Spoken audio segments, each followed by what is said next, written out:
chedan tsoge chonam la chancho pardo dani kyapsu chi dage jinso gibe sonam ki drola pinchire sange drupar sho sange chedan tsoge chonam la chancho pardo dani kyapsu chi dagi jinso gibe sonam ki drola pinchira sange drupar sho sange chedan sogi chonam la chancho pardo dani kyapsu chi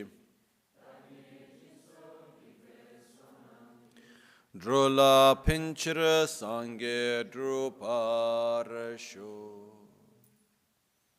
In the Buddha, Dharma, and Sangha, I take refuge until enlightenment.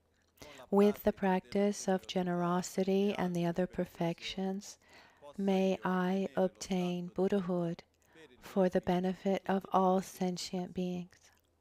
In the Buddha, Dharma, and Sangha, I take refuge until enlightenment.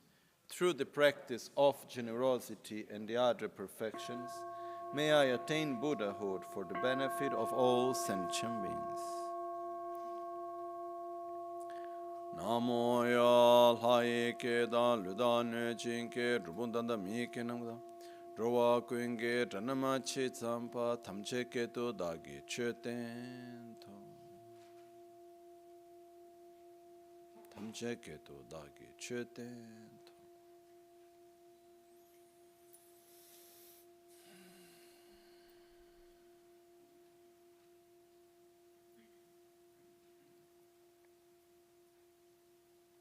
Buongiorno. Good morning.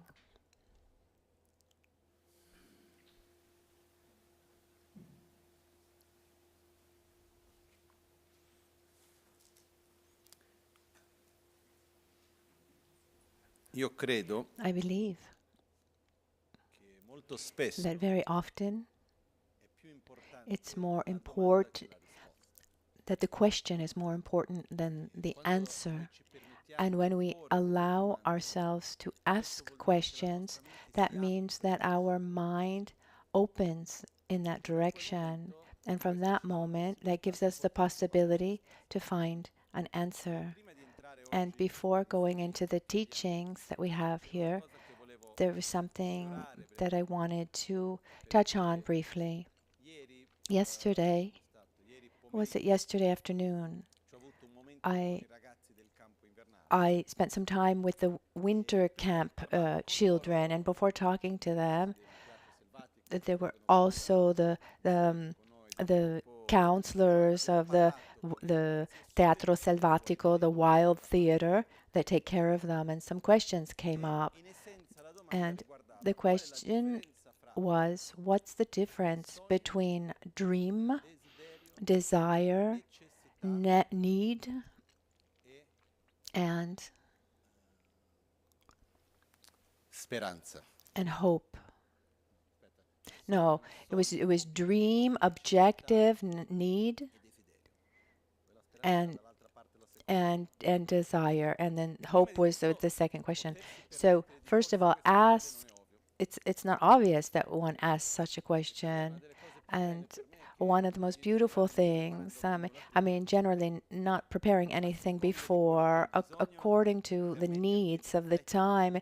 I mean, that Quindi allows me volevo also portare per voi to quella che ritengo la reflect. stessa So riflessione I che ho want to fatto bring stamattina this mattina same reflection, giving you a brief, con una serie di ragazzi, a summary. ragazzini con il And it says, what do the kids do with the Lama? And yesterday we were talking about molto this brevemente. very La prima briefly. cosa The importantissima first thing that's extremely è capire important is che cosa sono i understand nostri bisogni. what our needs Il are. bisogno è A qualcosa need is, innanzitutto first che of uno all, non ci pensa, it's something where we don't think sente about it, una but it's forza che something ci spinge that verso. we feel Per a dire, quando abbiamo strong fame, force towards something. For example, when we're hungry, our body needs to be nourished.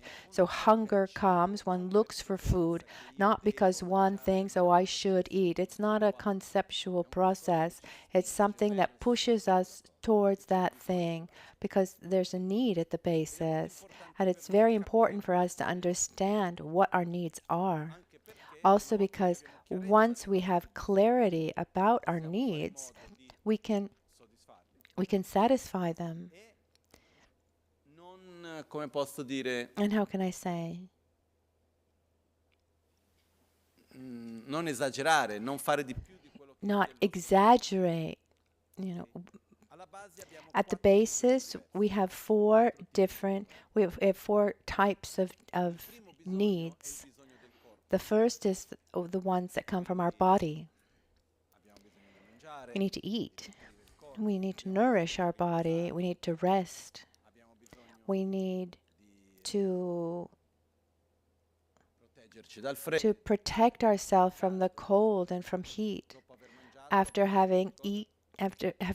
eating, what do we need to do? We need to poop. That's incredibly important. It's strange that it's taboo for children and adults when it's one of the most important things in life.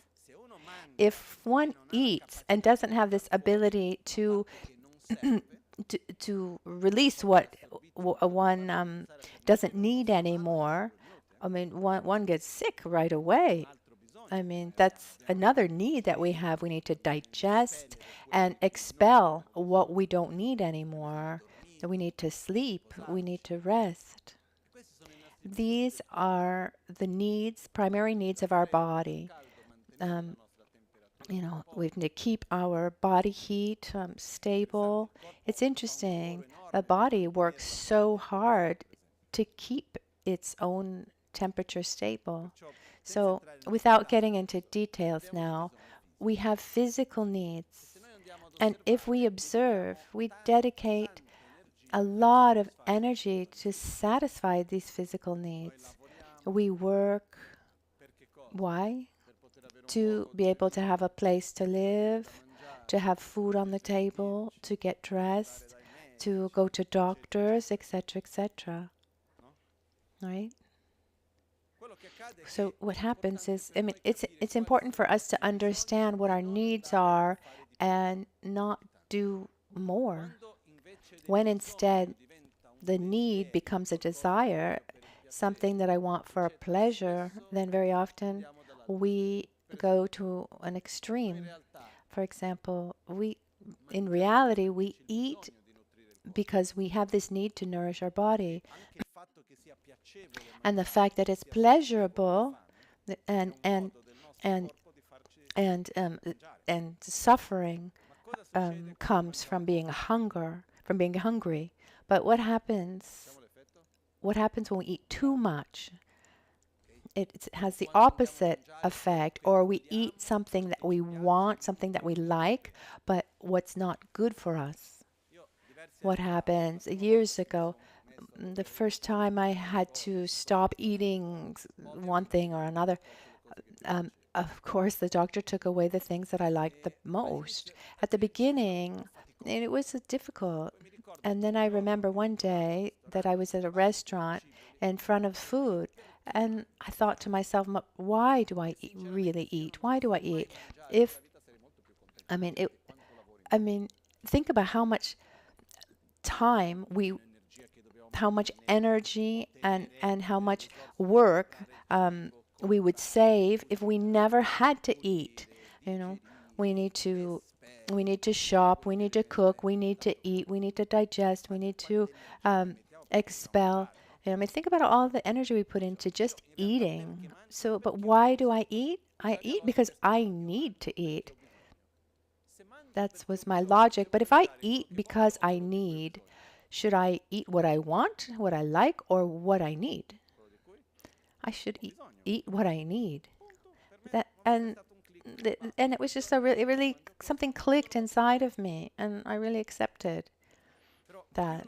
But the more we're able to understand what our needs are, let's take care of those. Our physical needs, that like containers. The second need we have is the need on an emotional level. We need to love. We need to be loved. We need to trust and be trusted, to connect with others. We have needs on an emotional level, and they're very important. And these are needs. When these aspects are not taken care of, one doesn't feel well, and one tries to satisfy these needs somehow without getting into details. So we also have emotional needs. To satisfy these emotional needs, actually, the thing that's most interesting, the best way is not by waiting to be loved, but allowing myself to love. And it's beautiful to be loved, but loving is even more beautiful. So we don't need to victimize ourselves. Oh yes, I have these emotional needs. I have these emotional needs, but they're not satisfied because of my husband and my father and my child, whatever it is. No, we can satisfy that emotional need by loving. That third type of need that we have is need for security. So no matter how well off I am, materially speaking, or have people around me who love me and I love, if I live in a context somewhere where I'm afraid, if I'm in the middle of a war, for example, or where there's some kind of violence, where I live in fear, that doesn't allow me to really be well. So security is something important. For most of us who live here, we don't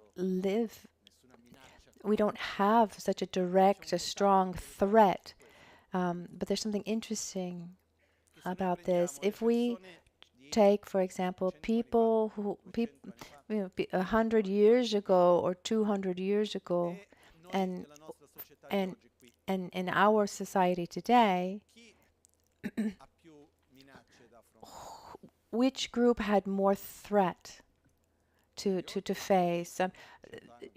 Those 200 years ago, 300 years ago, or today? Which life is more sure, more secure? Ours. How many of you have ever had to worry about your survival? Once one had to really work hard to keep warm. What was winter like even less than 100 years ago? It was colder than it is now, for example. Here, for example, it's said that the two main rivers that went into Lago Maggiore, they would freeze over. It was colder. So life before was harder and there were more threats. But more strangely, we feel more threatened because our being, so a mental or for our being, a mental imaginary threat or a real threat for our mind is the same thing. And we face enormous amount of threats. If this happens, if that happens, or if that person says this, or there's just an infinite number of threats. It's the basis of stress. Because stress is a reaction, it's a healthy reaction to a threat. And when we find ourselves in front of a threat, we either it's a fight or flight kind of experience. Our cortisol rises, and we saw there's a part of our brain that activates and looks around, and then even afterwards looks around and says, is that threat still there? And then if is no threat perceived, then the cortisol naturally comes down. If I have a hurricane coming towards me and I see that there's a hurricane, rightly so, I get stressed. It's not that we're here calm and then at a certain point there's a fire. Oh no, we need to finish the teachings. What do we need to do? We need to calmly,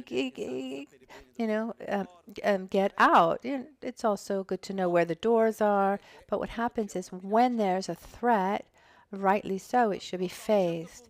If at a certain point we see, okay, the fire was put out or I was able to get out, and then little by little one calms down. When the threat is mental, after 90 seconds, is that threat still there? So sometimes it's possible to remain in this way, remain in this state for years and years and years, if not for one's whole life. And this is the basis of chronic stress, which is one of the main causes of tumors. So when we talk about our needs, the third need, which is this need of safety, is not just about living somewhere where there isn't war or where there's no violence. Of course, that helps a lot. But it's being able to look towards the future with serenity. Present and our near future and our faraway future. The fourth need that we have is the need to give meaning to life, this spiritual meaning. It's not enough just to live well. We need to give meaning to life.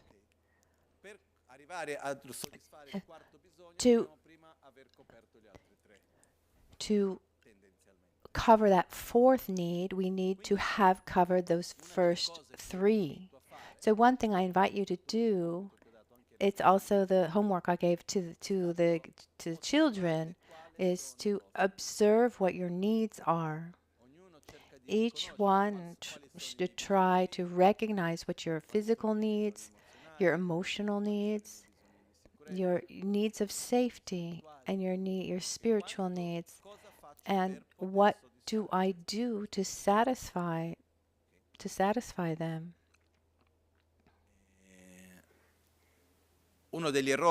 One mistake that we made is that we spend enormous part of our lives trying to cover our material needs. It's like a container that's absolutely full, and we keep trying to, put more and more and more in, but we're not getting any more from that. To see that the first, that's not enough. Jokingly a little bit, imagine, I've seen this in a couple. I've seen it both with men and women. One goes to the other and says, "Oh, you're not close to me. You don't give me enough of affection." "Oh, but what do you mean? I buy everything for you. I work for you. I give you all the money. And you even like it." Yes, but, there's another container that needs to be filled. So I've seen this. I mean, we need to look at each other in the eyes, give affection, receive affection, touch each other.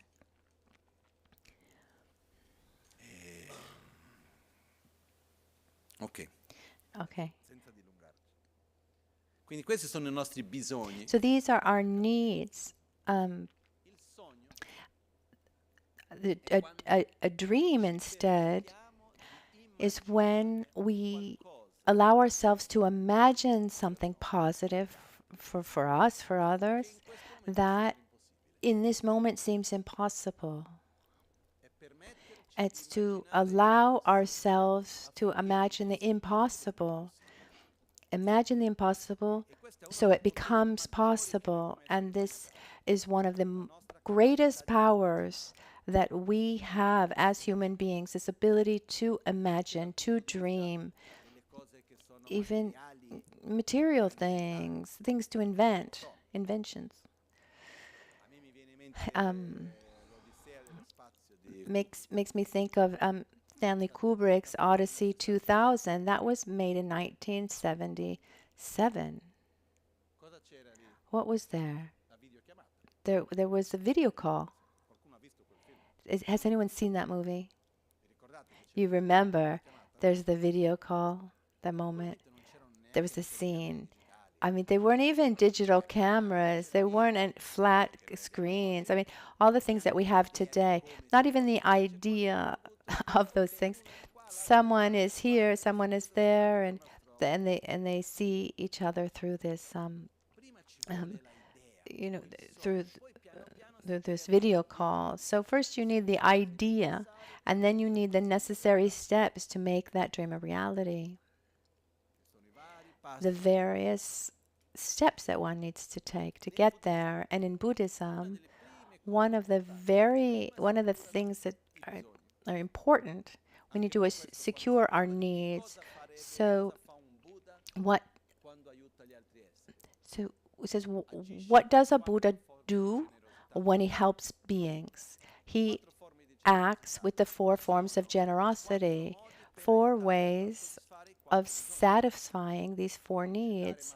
So we give materially, because if someone is hungry, does he have space to listen to the correct view of reality?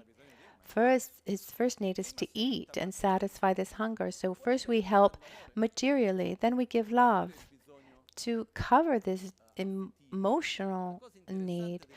What's interesting about the emotional need is that when we feel loved, that allows ourselves to come into contact with our feeling of love, and that's what we need most.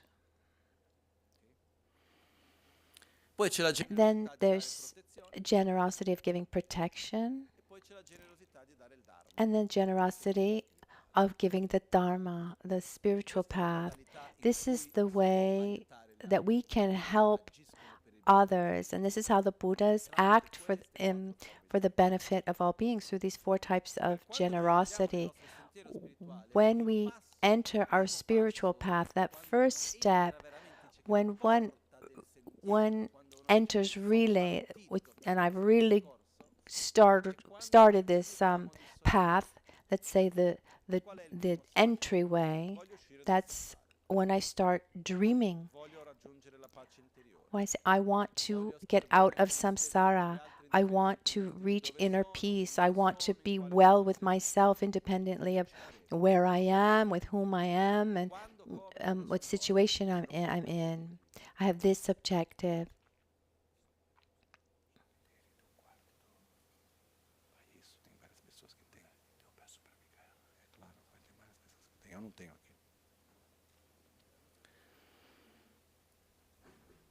This desire is when this dream, when we have a faraway objective, we don't know how or when.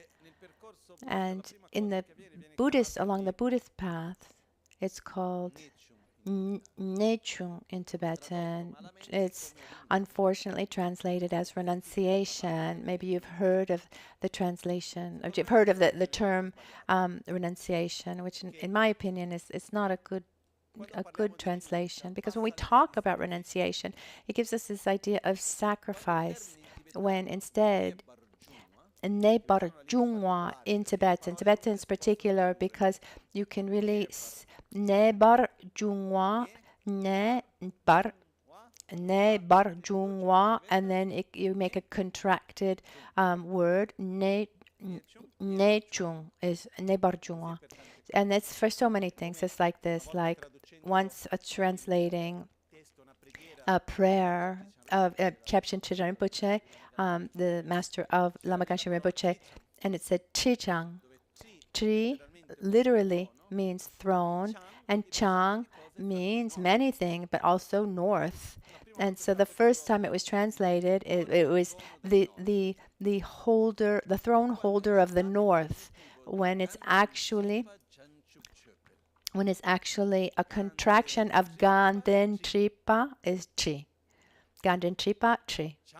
Chan, Chup, Chupel, Chang, Chang, Tri Chang.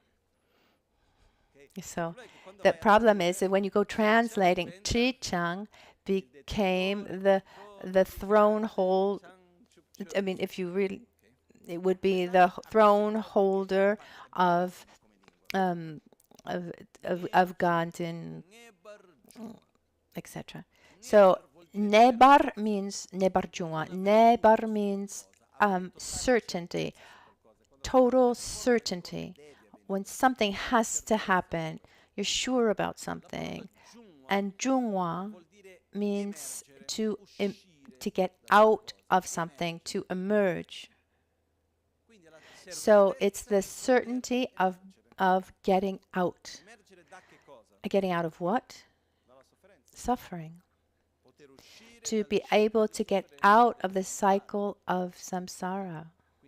So Nebar Jungwa is this certainty of being able to get out of the cycle of samsara that comes, that we can also use the expression love for oneself. What does this have to do with anything? I mean, what does that have to do with renunciation? But we don't have this word in English or Italian. Sometimes we can translate it as definitive emergence.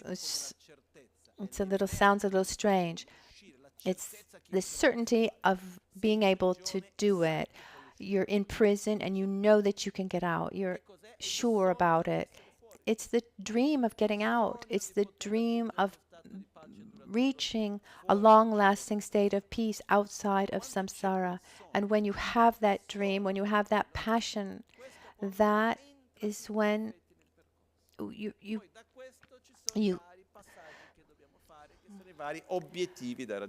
then you have all the energy to take all the steps necessary. You need to face all your mental defilements and to purify your negative karma, develop your qualities, perfect the 6 perfections. There are many objectives that come because I want to reach my dream. So dreaming is fundamental, and one danger that we have today is that we don't give ourselves the time and the space to dream because we're constantly busy with superficial information. To dream, we need to digest, we need to reflect, and little by little, we need to fall in love with that thing and repeat it at a certain point to say, wow. And what happens today is we're there, we read something, we listen to teachings, we understand a little bit what samsara is, we understand the all-permeating suffering, and we say, I want to get out of this, I want to live in a state of peace. We have that moment, and then bling bling, we take our phone, and then we look at the news, and here and there, and then I need to eat, and then there's that thing. Ciao. Oh no. Right? And then one day okay, let's listen to teachings. Oh, right, samsara.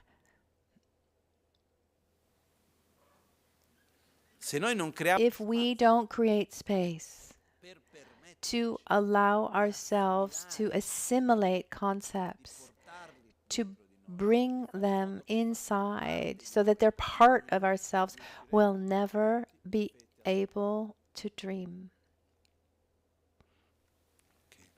And it's interesting that in the times in which we live, even the term, you're a dreamer, is that positive or negative?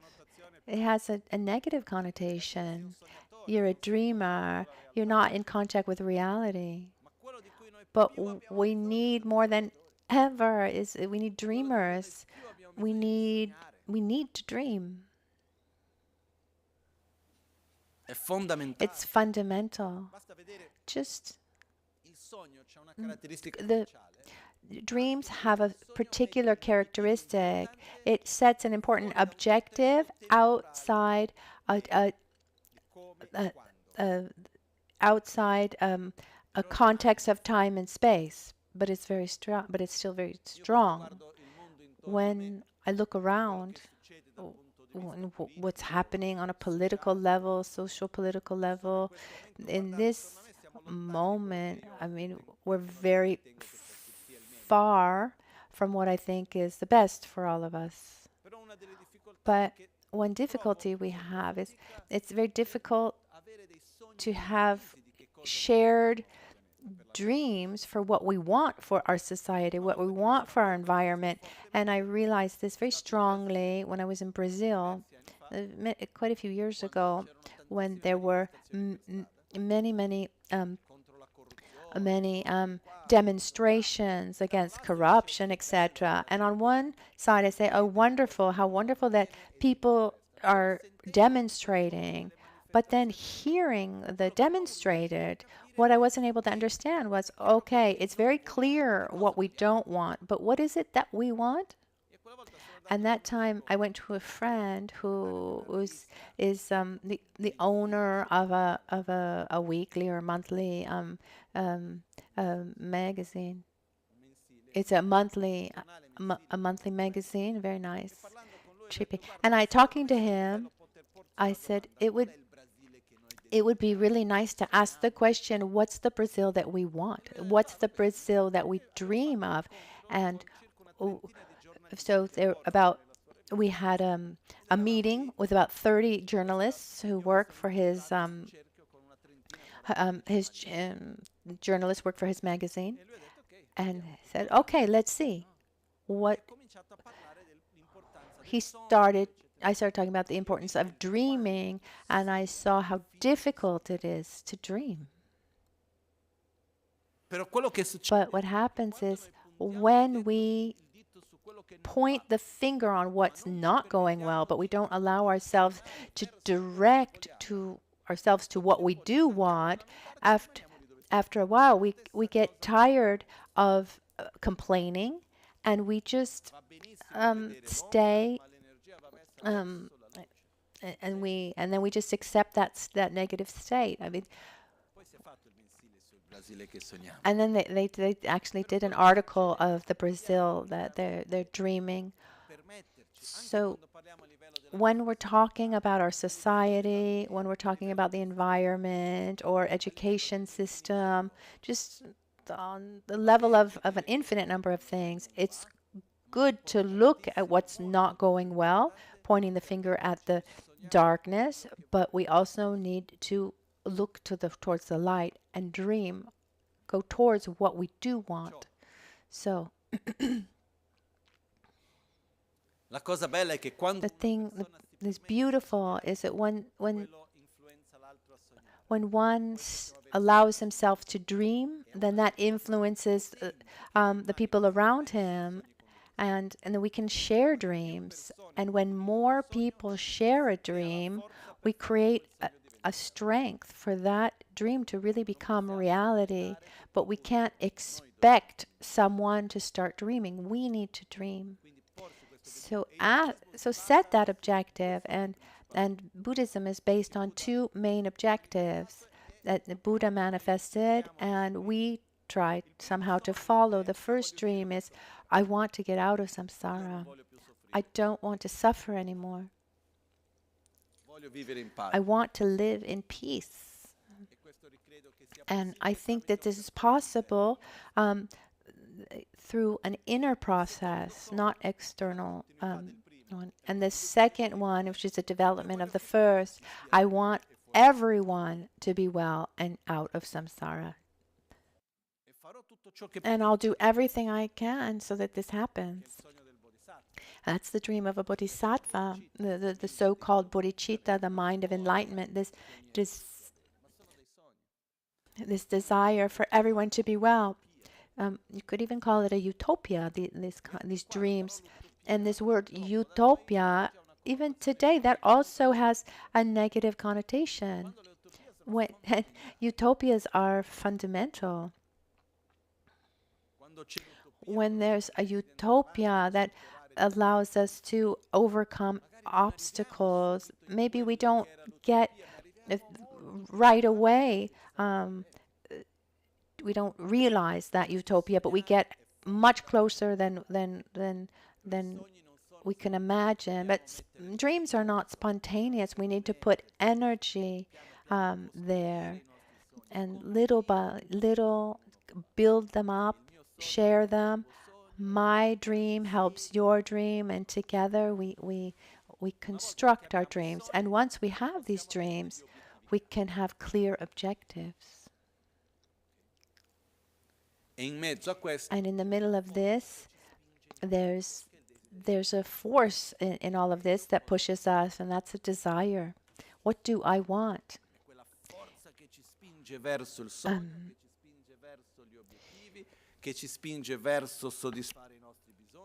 It's this strength that pushes, this desire pushes us to our dreams and our objectives. And we should be very careful that the nature of desire is based also on an answer. When we do something, when we do something that's good for us, or we feel good, but this. So we've made many fast changes in our society, in our environment. So when I eat, for example, when I eat sugar, is sugar important for my body, or is it poison that should be completely eliminated? No, it's very important. We need sugar up to just a certain amount, though, which is much less than what we actually consume. Let's say, I don't know exactly the number, but let's say 100 years ago, sugar was something that was eaten rarely. Like, oh, there's a birthday cake. Oh, there's a party. Oh, there'll be a little bit of candy, because it was difficult to find, and the body reacted with great pleasure.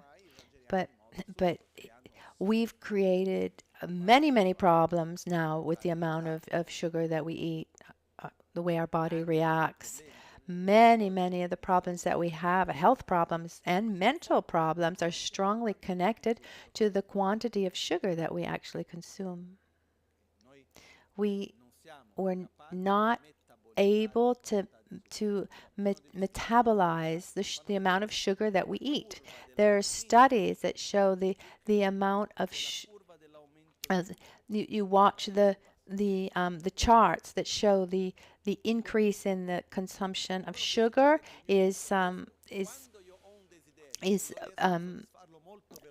follows perfectly also the increase in cancers. So when I have a pleasure that I can satisfy very easily, then I don't put effort into anything that's far away. I think one of the worst things one of the worst traps in our life is this idea of the law of minimum amount of effort and maximum amount of comfort or pleasure. So this pleasure can trap us, and we just go round and round, and we're not able to look farther. So this desire is fundamental as a kind of strength that pushes us towards something. But if we are satisfying everything that we want right away, is really a huge trap. And if we want to do harm to someone, so the best way to harm someone, it would be to satisfy his every desire. Every time he wants something, here you are. Every time he wants something, here you go. Here you go. So the person will become more and more dissatisfied, emotionally weak, wouldn't have the basis to face difficulties that are natural in life, and an inside void is created. It's important for us to familiarize ourselves with effort, the necessary effort to reach these objects of desire. But the two pieces of homework I leave you is to recognize what your needs are and allow yourself to have a dream. And the dream can change, but it's important to have a dream. So objectives are in this realm of possible, but dreams go beyond. For me, for example, when we started building this temple, for me, it's a very clear example that the impossible becomes possible when you believe in the impossible. I mean, we didn't have money to pay the architect when we started. If we needed to make a business plan, we would still be there doing nothing. But when there's a dream and then there's trust, faith, okay, and you wait, that things take time. Now, I'd like to conclude this concept, which is fundamental for me, which is to have a dream, a high objective, and a low expectation. So, and I don't force the when and the how. So I have a high dream, but I don't have expectations of when it's going to happen. So I have a high expectation, a low expectation, and my effort is constant. So all three are important in the same way, actually, but that constant effort is so important. One of the difficulties that I see here in the West for Buddhism is that we have material conditions that are perfect. We have a quantity of teachings, of information. I don't know in the past if there was ever a moment where it was so easy to receive the Dharma as it is today. But what we're lacking is constancy. What we're missing is this ability to say, okay, I'm going to sit there to meditate, and I do it every day. I change some behavior, and then I maintain that change. When I was studying in India, one day my master, Lakpa, said, remember that you need to be like an ant and not like a flea, because a flea makes great leaps but then stays still. The little ant makes tiny little steps but never stops. And who gets there first? The ant. So it's small, constant steps are worth much more than great leaps. Now, let's get back to our text.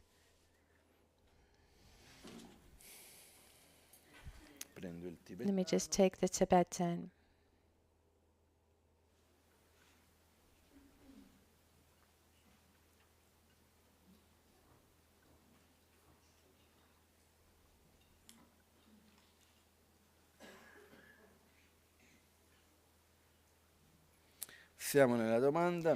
We're in question number 10.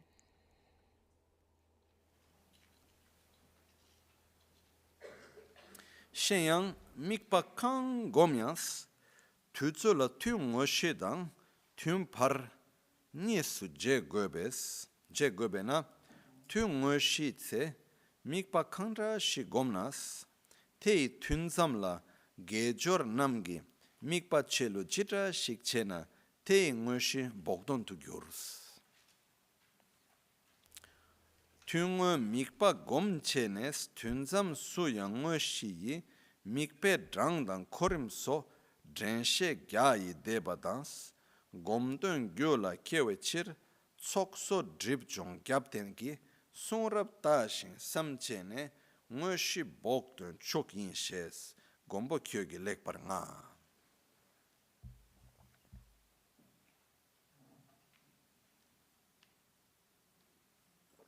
Inoltre, furthermore, whatever object one meditates on, that one familiarizes oneself in a formal meditation session, it would be necessary to divide the time into two, the actual session and an intermediate session, or the actual session and the period between sessions. That would be a more correct translation. Therefore, regardless of whatever object one meditates on, during the time of the actual session, what mode of observation of virtuous actions during the intermediate session would be an enhancement for the meditation of the actual session?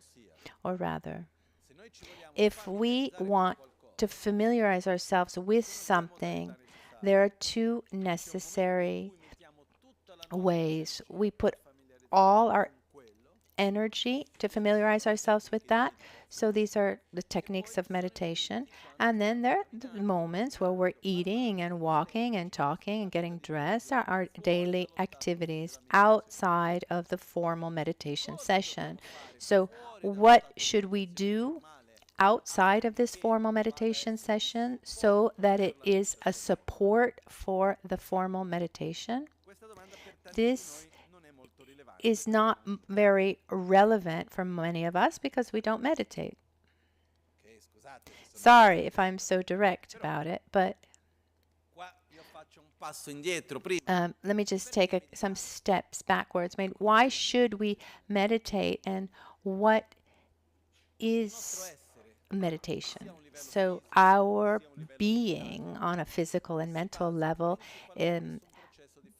bases itself on a process of familiarization. So if physically I want to develop a certain ability, a certain physical like strength, be good at a sport or do anything, what's the best way to get there? We need training, right? Even athletes who have enormous predisposition for a certain sport, they need to train. Or I'm the best, so I don't need to do anything. I just go and play and that's it. No, they need to train. So if I want to have strength in one arm, I need to put effort into gaining that strength. And we work on the basis of repeating, training, familiarization. So we repeat. We can spend all day repeating so that that thing becomes more spontaneous, stronger within us. The same thing happens with our mind. For example, when you go to school, once a friend who was a priest from Australia, he was a professor at the University of Feminology, and he was the first person who explained to me why we go to school and why do we learn all those things. Or actually, it's the first person who said something to me that made sense. So he said, what you do in school is not to acquire information, but you need to learn how to learn. This will allow you to learn what you think is important, but if we don't learn how to learn how to concentrate, learn how to do research, learn how to understand, then we won't be able to do that for other things. Our mind gets used to things. I mean, the more I do something, the easier it becomes for me. We're made like this, but there's an enormous difference between, I do an exercise, I lift some weights, and then after 2-3 hours, I do some more weights, and then I leave it for a couple days. Then I do it a little bit, and then I do it after a week. It has very little effect. Instead, if I take that exercise and I do it for an hour a day, 2 hours a day, with constancy every day, and I dedicate that same time to doing that, will have a much greater effect. So our mind familiarizes itself with the way of thinking, with our thoughts, with our emotions. They're all habits. So if I'm able to generate a feeling of gratitude, I stay in that feeling of gratitude for an amount of time. If I can stay in that feeling of gratitude for a certain amount of time, that naturally strengthens my feeling of gratitude. Or if I feel a little grateful here, and then I think about something else, and then some time goes by, 5 hours go by, I feel a little gratitude here, and then I leave it. If I'm able to concentrate myself and put all of my energy into it, or I'm not thinking about anything other than this feeling of gratitude, that has a power of familiarization that's much greater. Is that clear? So to meditate means I want to transform my mind. I want to transform my being. I have objectives. I want to have more patience, less anger, more compassion, less selfishness, more stability, more generosity, etc. I have objectives, and I induce these states of virtuous states of consciousness into myself, these states that I want to develop. It's artificial, they're not spontaneous, but once I'm able to generate these virtuous states of consciousness, I stay there. That's where we are really training, we're really familiarizing ourselves, and it has an enormous power to transform our being. So, why should we meditate? Today, it's interesting because the reason that we give, like why, the reason why they say we should meditate today, they talk actually about positive side effects. It lowers it betters your concentration. It lowers your blood pressure. It's good for your heart. They talk about many positive side effects to meditation, and it seems like one should meditate for those reasons. But no, the real reason the real reason why meditation has been taught for centuries is to train in developing positive minds. I want to have inner stability, better concentration. I want to open up my heart so that I meditate on that, so that little by little I'm able to develop these virtuous states of consciousness more and more. Once you start meditating, there are formal moments of meditation, and the minimum would be once a day. If someone really wants to train like an Olympian, one should do 4 sessions a day, every session about 3 hours a day, so about 12 hours a day of meditation. And that's what people do when you do a long retreat. And Zawatama Rinpoche did 4 years like that. And speaking with him like this, when I finished the retreat, I had an inner state that was absolutely marvelous. Things that,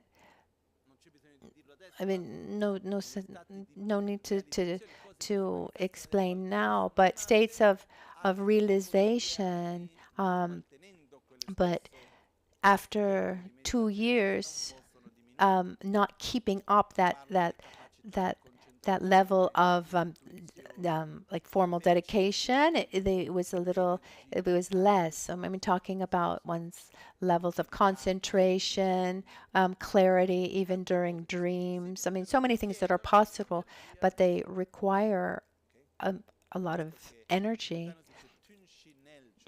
Tunchi Neljor. It's the yoga of the 4 sessions in Tibetan. Tunsi Neljor, because 4 sessions, because we need to eat, we need to sleep.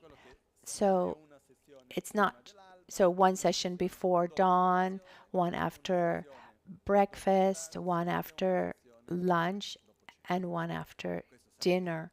This would be the logic of the division of the 4 sessions. But even when someone is able to put in all this energy, there's this danger in between sessions.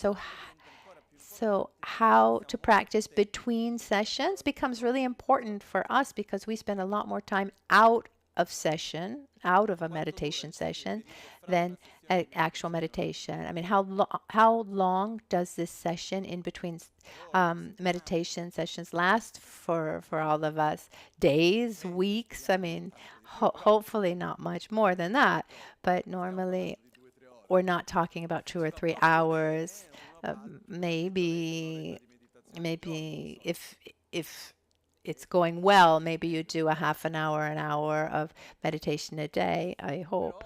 But it's something that if we don't take care of how we behave between sessions, then the danger is that during our meditation session, we put our energy in one direction, and out of session, we put our energy in the opposite direction. Instead, we need to put our energy to go in the same direction, in or out of session.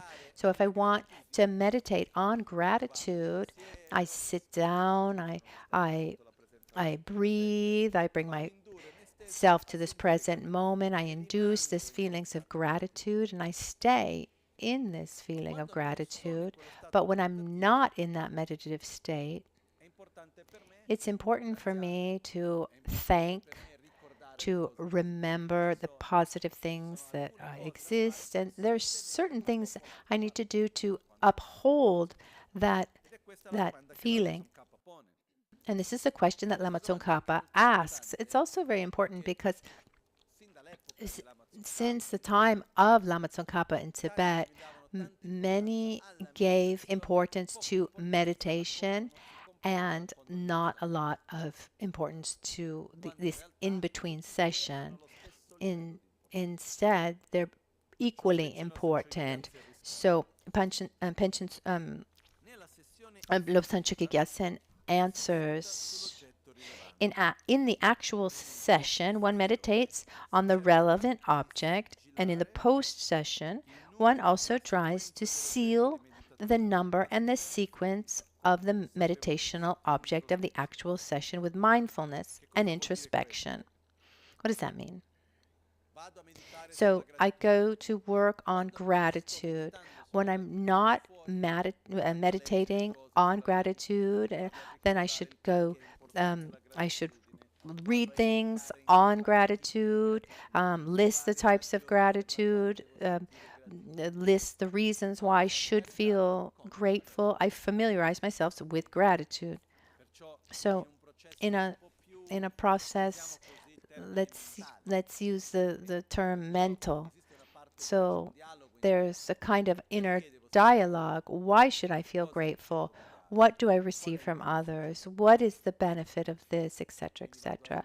So I list the forms of gratitude, why one should have gratitude. I familiarize myself with that so that when I go to sit down to meditate, it's even easier to generate that inner state of being. If I want to meditate on patience as an antidote to anger, when I'm outside, when I'm in the post session, I should list the benefits of patience, why anger is so harmful, remember all the times we were angry and see how harmful it was. Maybe one spends years building a relationship of trust, and just one moment of anger, everything's destroyed. So one lists mentally all these aspects. If I'm going to meditate on patience, I list the benefits of patience, the defects of anger, and the why, etc. So if I want to meditate on love, etc. So whatever the meditational object is, one of the first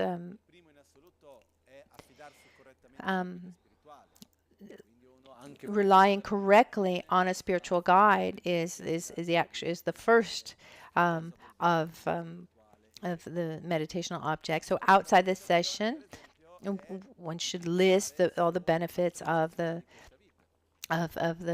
guru, etc. The second meditational object should be the preciousness of this human existence. So, and then we meditate on impermanence and the certainty of death and the uncertainty of the time of death. And so in these in-between sessions, we have this inner dialogue of, all the reasons for it, etc., etc. So, I mean, for death, and we don't know when we're going to die. I mean, it's important to remember that death is not the problem. Living badly is the problem. And the way we live is the way we'll also be able to continue to live and wait to die. So when I go to sit down on the certainty of death, I list of this inner process until I get to this feeling of, oh my gosh, I'm going to die. And it's not something mental, it's something that I actually feel when I can induce. I don't know when I could die. I don't know when this life as I know it is going to end. And one stays in that state, and one say, well, Lama, that's not pleasurable. Well, no, meditation should be beneficial, not always pleasurable.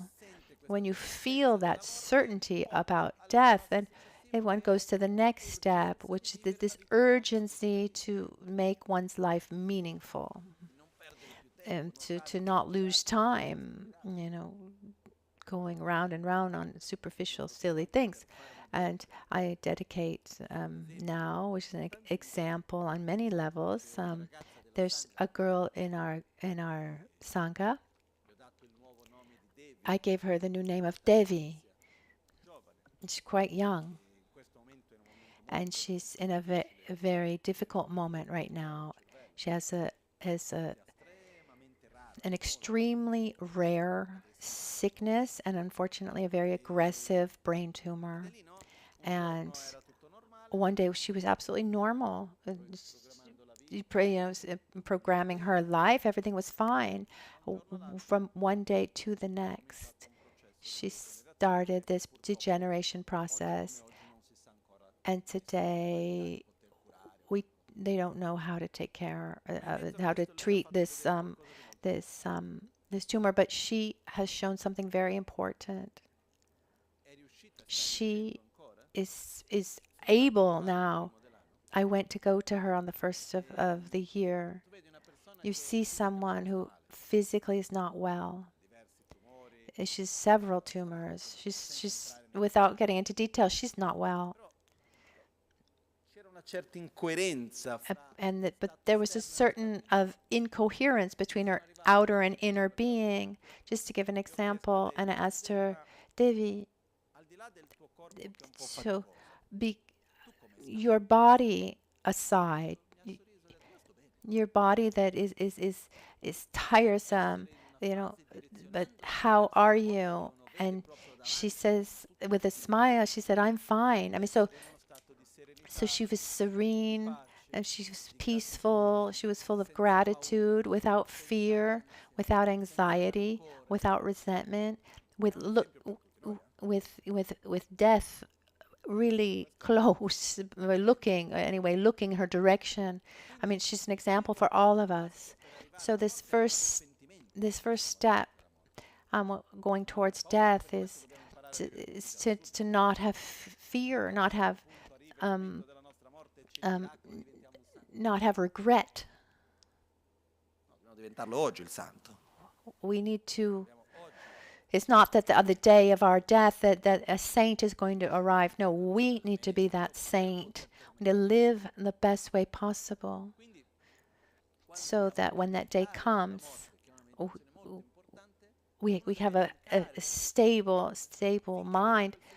So one should. So death is a certainty. The time of death is an uncertainty. And then when we have that, when we really are able to internalize that, then we know we have this urgency to make our life we have this urgency to make our life meaningful. So outside a session, we have this inner dialogue to really to solidify that certainty. There are certain techniques. There's certain visualizations that one can do. There's things that are really quite dark. Some dark meditations one could do to solidify the certainty of our own death. But I've never done those kinds of meditations. For me, I prefer to have this kind of inner dialogue and a logical dialogue, familiarize ourselves, that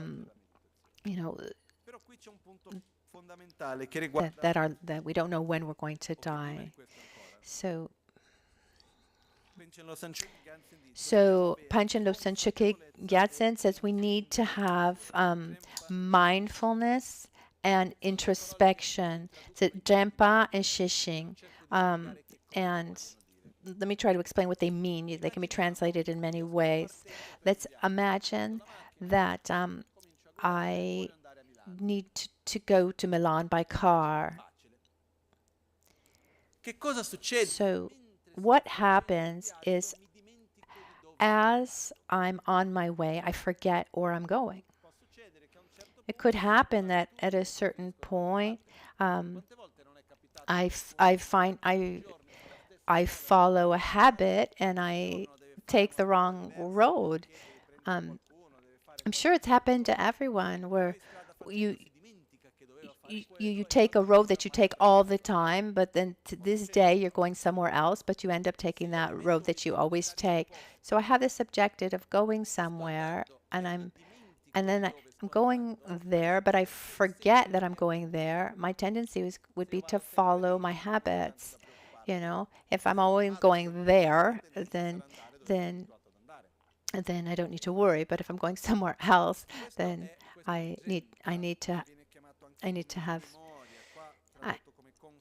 need to be more careful. So Trempa actually is a better translation would be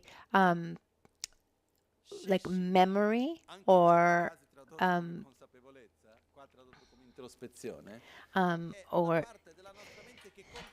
so this memory, we can say mindful recollection is how we've translated Trempa.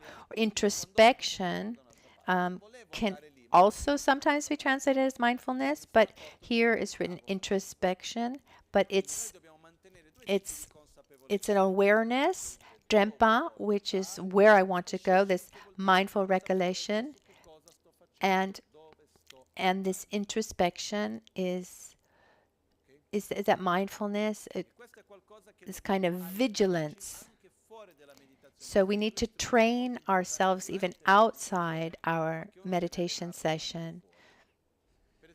For example, shishing, this awareness is our ability of self-observation. It's vigilance.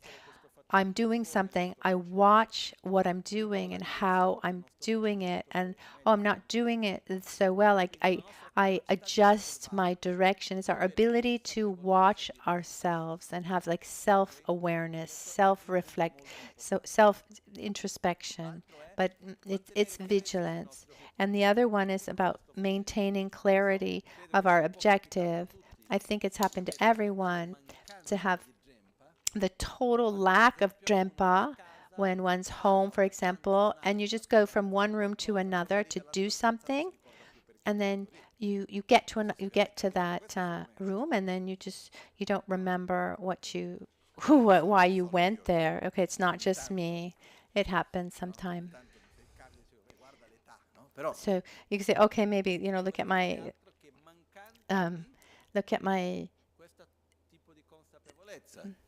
look how much I'm forgetting. No, it's this lack of this kind of awareness. No, I'm going there, and I'm going there, so I need to go there. And at the same time, I observe. And we don't have this word in Tibetan. So every master used maybe different. A different term. So we should train in these two attitudes. So Drempa would be mindful recollection, and shishing is vigilance. I'm eating, bring our presence to that present moment. So be present in the present moment. The mindfulness. It's something that it's an aspect. It's an aspect of our meditative process. But so we should bring all of this to our daily activities. As I'm eating, be aware that I'm eating.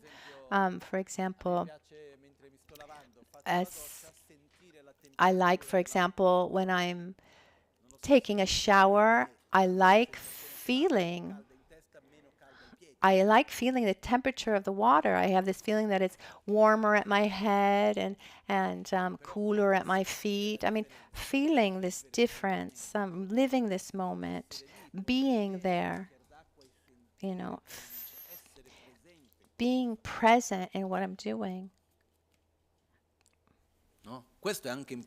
This is also important to maintain clarity of what I'm doing, where I'm going. It's very useful in what we do. Once I was talking about this, and I had been invited to a conference in São Paulo. It's at the soccer, the soccer museum with the various representatives of the soccer teams. I know nothing about soccer, and we were all together. And at a certain point, I talked about the importance of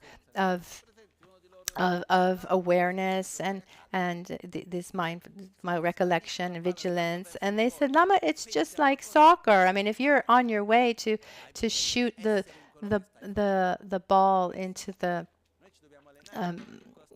to score a goal, you need to be absolutely focused. I mean, if you're, so it's like everything. I'm cooking. I'm getting dressed. I'm walking.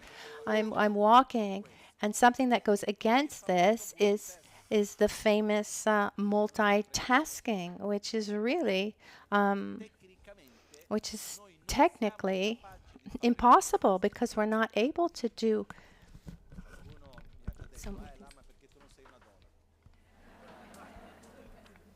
Okay.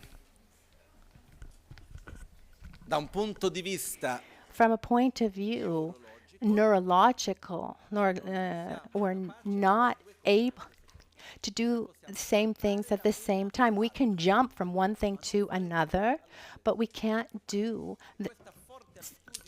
something at the same time.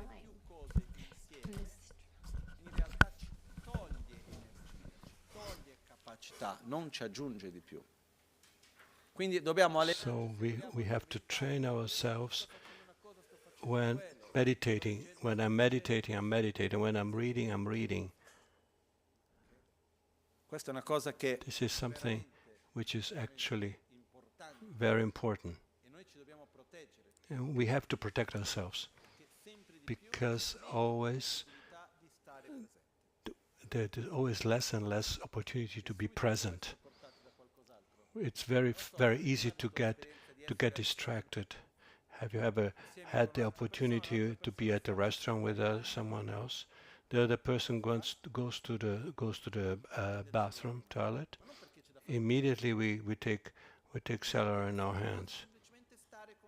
But why? Because it's kind of difficult to be alone to be with ourselves. invece cercate di vedere i grissini, degustarli. So just have the grissini, eat it, and just be there at that moment. So when the main course is coming, also try to enjoy it.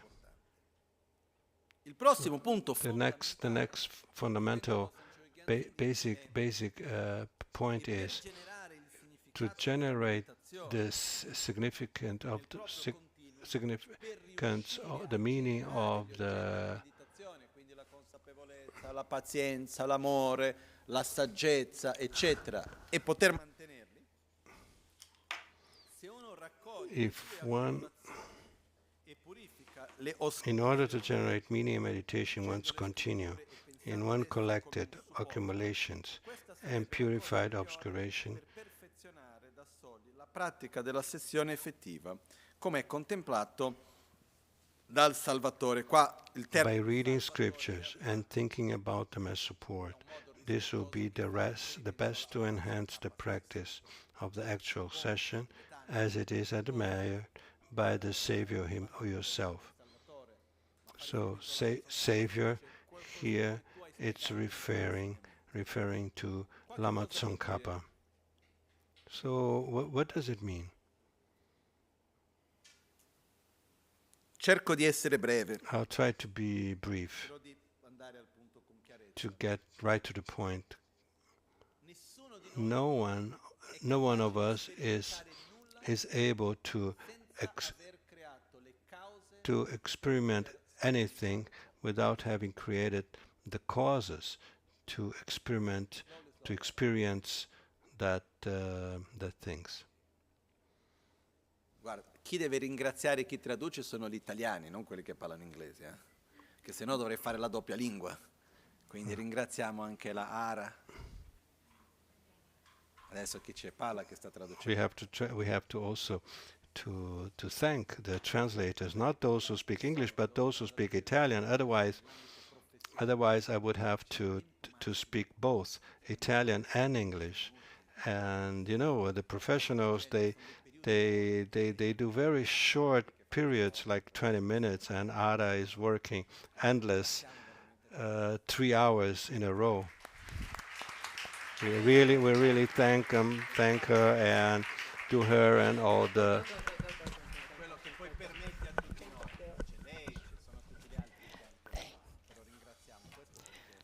È una cosa che ci permette anche di poter fare. Prima di questo io facevo la doppia lingua, che va bene anche, però così uno è più libero.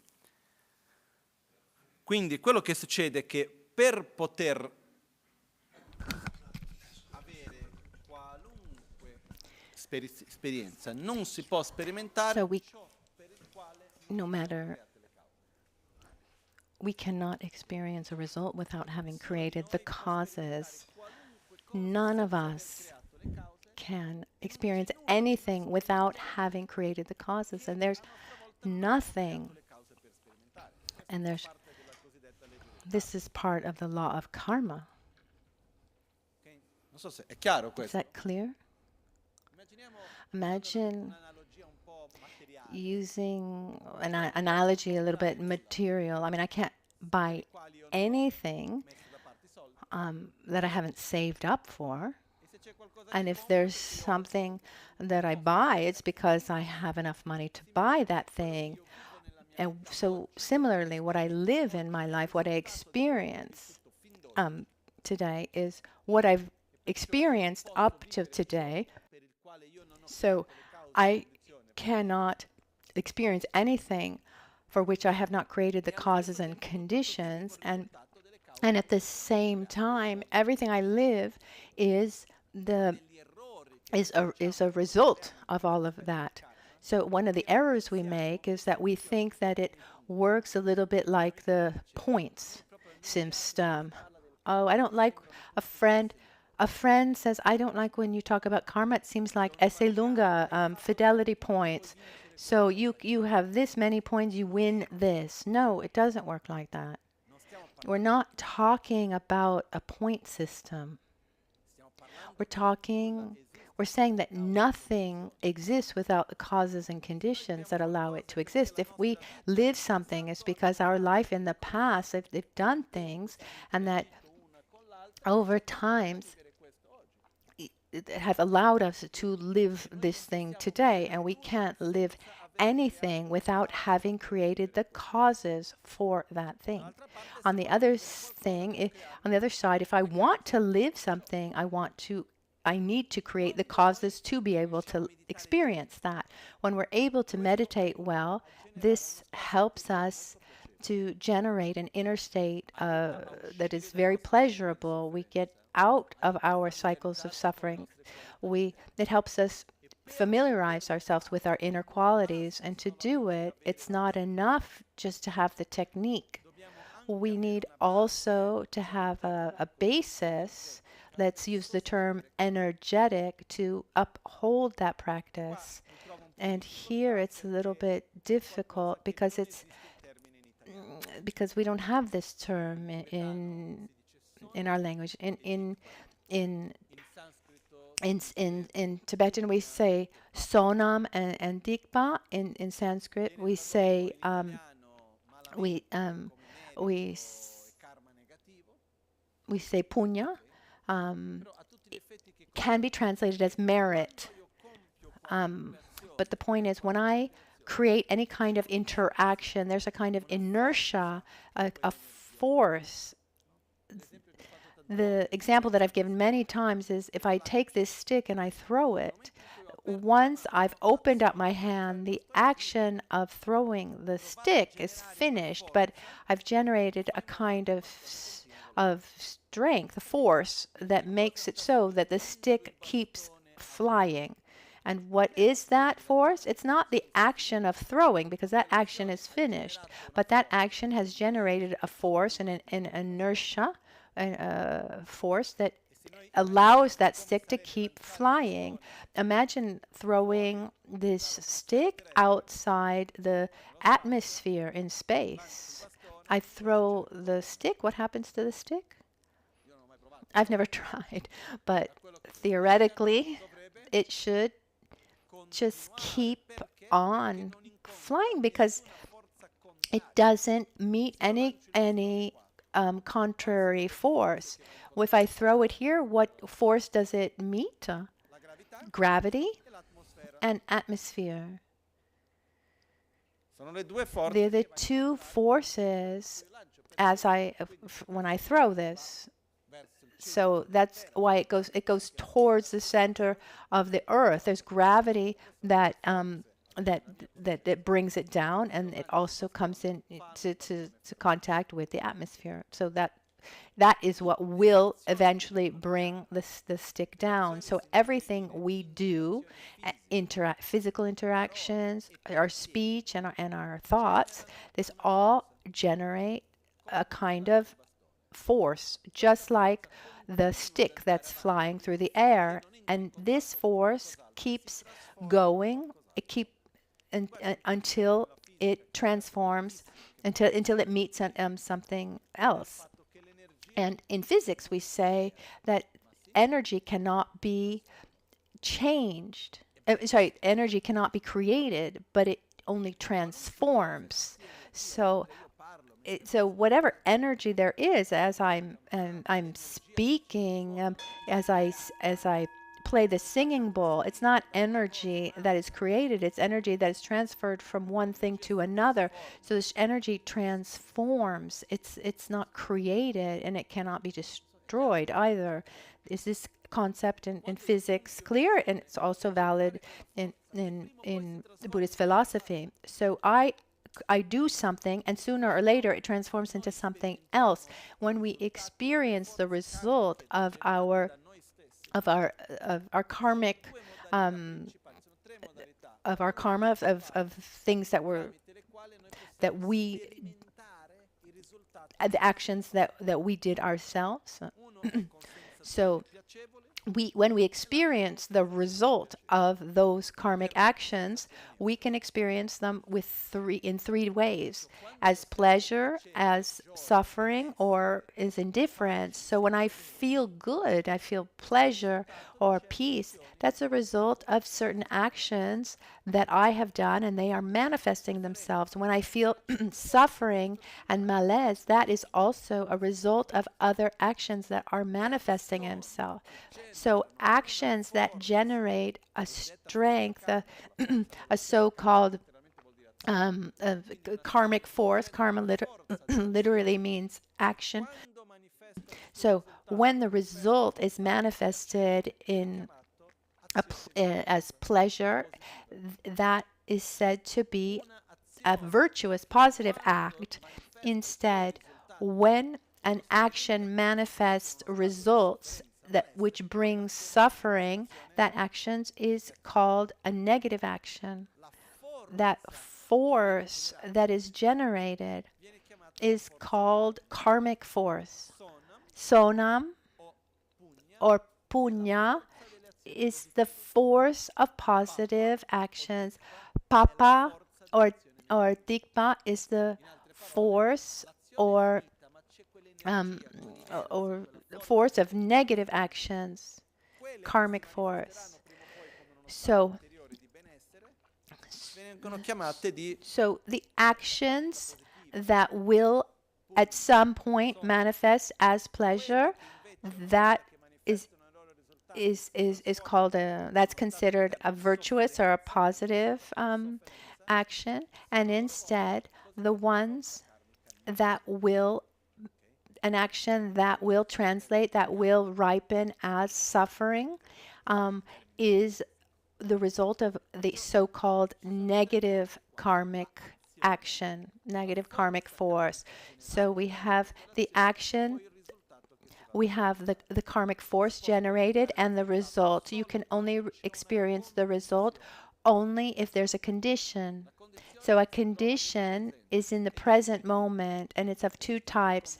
There are inner conditions and there are external conditions. Inner conditions are our thoughts, our physical state of being, and our actions in this present moment. So external conditions are interactions with others, and the environment, the world around us, other beings. When our force from the past adds up with the conditions of the present, then a result comes. I've thrown the stick, the action is finished, but that inertia pushes, maybe it hits someone in the head, there's a result. But that's the condition. The fact that that person was there, the person being in the middle of the room, and the hit is the condition for the stick to fall, but the cause was the actual throwing of the stick. So if I want to have positive results, theoretically, what should I generate?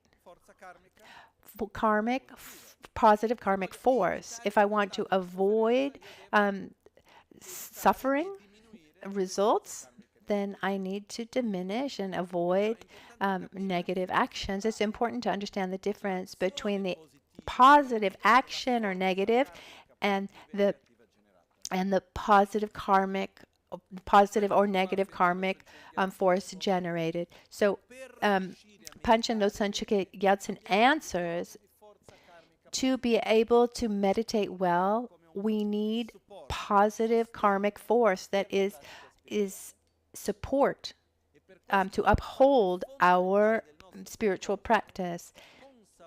And at the same time, with awareness, we should do actions to increase our positive karmic force and avoid the negative ones. Sok sak dripajang. Sok, which means to accumulate. The sak means to accumulate. So accumulate positive karmic force, sok sak.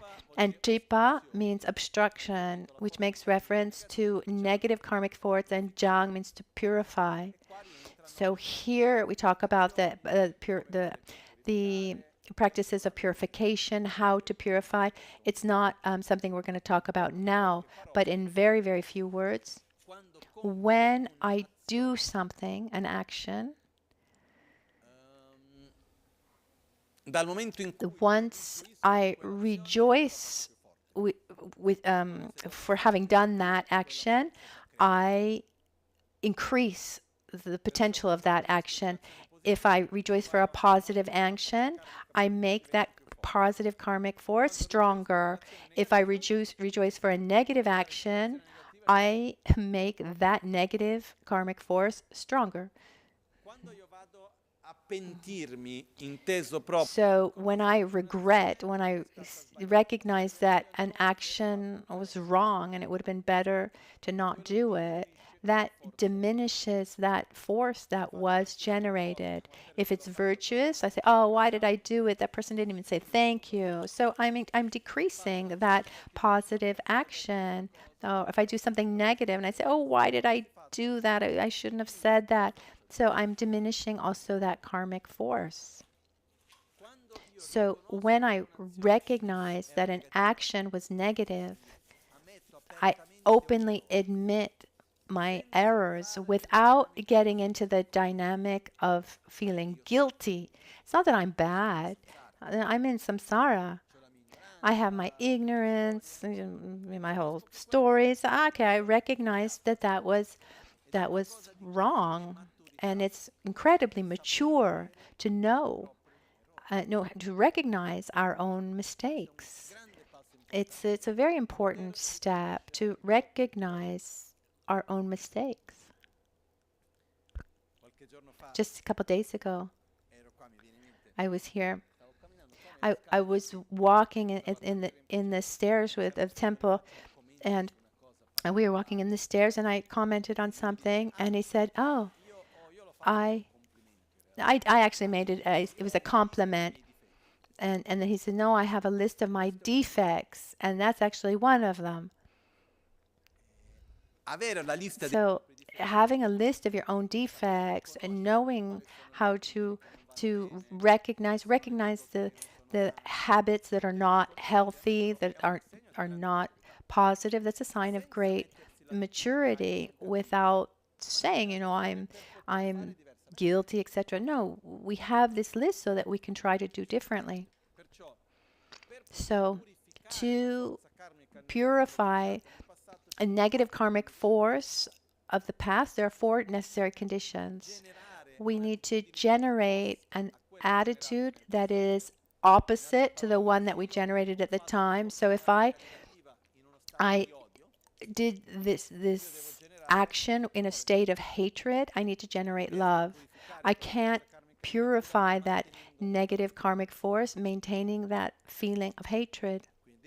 So I need to generate an inner state that's opposite. I need to openly admit that that action was something that wasn't positive, wasn't right.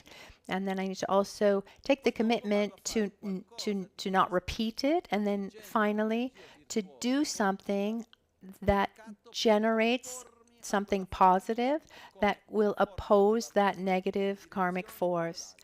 So one eliminates the opposing forces, one eliminates the other. And here Panchen Losang Chökyi Gyaltsen mentions reading sacred texts, for example. There are many, many things that we can do. We can help people, plant trees, sit down to meditate. So many things that we can do. but it's important for our life, to our life of every day, to have this awareness of living the most virtuous life possible. And this means a life that a way of living that takes us to a real state of well-being. One of the best judges to show us if an action is virtuous or not is, and what determines an action is mostly our inner state of being. And one of the best thermometers or judges is our own body. Just see if when an emotion is present and is upheld over time, if it's good for your body, then it's a positive, virtuous action. Instead, if your body reacts badly, it's negative. A very clear example would be anger. When one feels anger and upholds that anger, over time, one gets sick physically. One is really sick. Jealousy, envy, fear, anxiety, sadness. Just to say a few. These are states of being that when they're present for a long time, the body gets sick. But when one feels gratitude, for example, does one get sick for feeling too grateful or too much love? It's the opposite. When one feels, for example, a lot of love, that increases oxytocin, serotonin, the body works better, digestion works better, one sleeps better. And so, without getting into something, how can I say, where one can't, because one said, let's just observe ourselves. Let's try during our everyday life to cultivate the actions that generate the positive karmic force. It's said that the best way to generate positive karmic force is by sharing, by offering, by giving materially speaking, giving protection, giving a Dharma, offering to others. It's like Saint Francis said, it's by giving that we receive. To offer, to share on the basis of a sincere feeling. So, when we are not meditating, what do? We try to apply this mindful recollection, vigilance, virtuous life, avoid negativity. You take commitments. You respect life. You take the commitment to not kill. You give value to your speech. You don't lie. You give value to life by taking care of the environment, by taking care of your body. We also avoid stealing and lying. There's a part also where we should also respect sexual energy too, by having a correct, by avoiding a sexual misconduct. Because if you have a healthy, when you use your sexual energy well, I mean, it's quite the taboo in our society, but when sexual energy is used in a healthy way, it can be marvelous. These taboos. We have three things that are so strongly present in our life, but they're so taboo, like death. We talk about death every day in the in the in the news, on TV, in the films, or on video games. You know, we see death every day, but when we talk about death close to us, we just can't. What about sex? I mean, even advertise advertisements, commercials for soap, sex is used, or ads for cars, but it's still a taboo, even though it's used and we see it everywhere. And then money. Money is something else. It's everywhere, but it's hard to talk about. How do we manage? It's hard to have transparency and harmony when we talk about money. These are three things that they're very present in our society, in our lives, but they're also taboos. And I'm going to quickly end this parenthesis. You know, these taboos have been handed down from generation to generation. It could be handed down from generation to generation. And also, if one can't relate well to money, they hand that down. That one hasn't relate well to their own sexual energy, they hand that down, etc. So sexual energy has a huge power, and of the 5 vows that Buddha gave, one is related to sexual energy. And my way of understanding this, but for me the clearest way, is the first level, on a more gross level, is there's a commitment between two people, and that commitment needs to be respected. That's clear. And if one doesn't respect that, then they're cheating.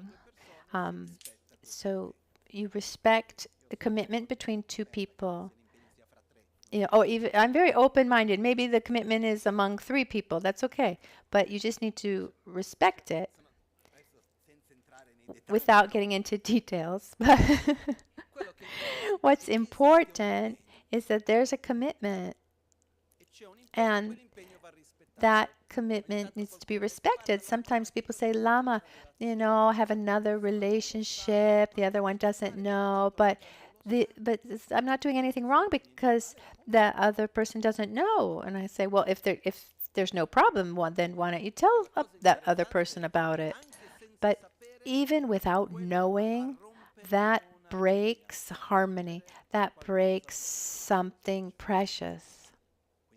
So commitments need to be respected at the basis. That's the first level. The second level of sexual misconduct is when one is lacking the respect, when one person lacks respect for one's needs and own pleasures, and if that other person just becomes a means for that person's pleasure, and this, you know, maybe you maintain completely in your commitment, but if there's no respect and one doesn't see the needs of the other person, doesn't see the desires and the will of the other person, and that person just becomes just a means to be satisfied, that for me is sexual misconduct.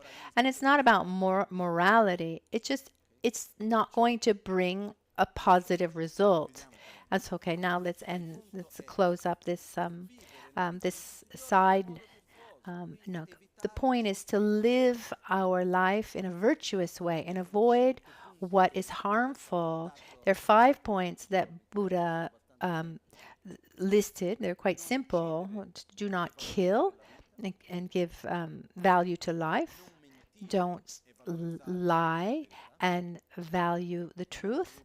Don't steal and give and value the respect and respect the property of others, and do not have a sexual misconduct. but give value to your to commitment and sexual energy, and give value to the clarity of your own mind by avoiding substances that will be pleasurable or not, but they take away mental clarity. For example, I remember a lady who, for many years, just she drank a glass of wine, or sometimes drank too much wine.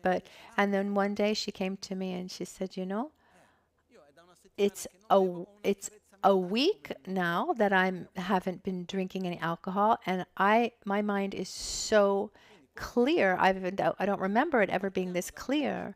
So it's a very simple premise. I want to live a life that is coherent with what is good for me, and I want gradually to avoid what is harmful to me, what is non-virtuous. So the concept of virtuous or non-virtuous should not be seen under the umbrella of like moralism. It is about what is beneficial and what is harmful to me and to others. Imagine how our society would be if simply we respected these 5 rules. There would be no killing, there would be no lying, no stealing, and no sexual misconduct, and one doesn't take substances that take away mental clarity. How healthy would this society be? I remember a detail. There was a boy named Francesco. He was the new commander-in-chief of the Carabinieri, the police force here in the area. He came. He introduced himself. He wanted to understand the center. I explained everything. He came here. I told him about the rules, and he says, "Do you use any alcohol?" And I said, "No." Oh, okay, good, because 80 and 90% of the problems that I face are caused by alcohol. It's a reality. We don't know how to keep the balance well in things. This is a reality. So what I say is, I don't want to point the finger at anyone, say you should do this or you shouldn't do that. But I invite you to reflect on what are the aspects in my life that are virtuous that I want to nourish, and what are the ones that are non-virtuous that I want to little by little abandon. I say little by little because no one can just abandon everything right away, because sitting there and meditating for hours, reciting millions of mantra, and then having a lifestyle that's not coherent, it goes against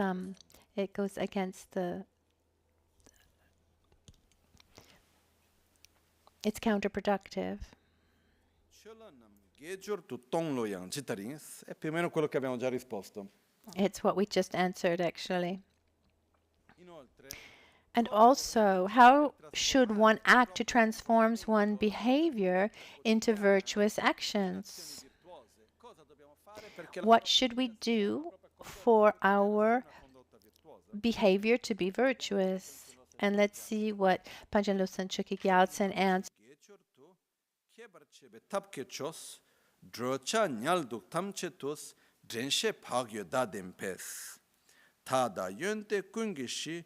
Domsum mixing kyome wangpo godom setsurik minyal nyerjo latsun shins nyalse jidar chawa so jamkun sebo tomegi sumba lakshe talmo jor.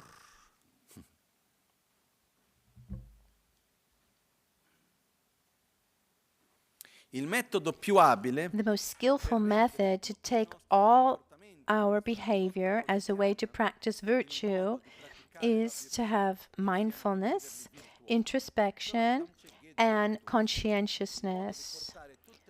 So all our to make all our daily actions virtuous actions.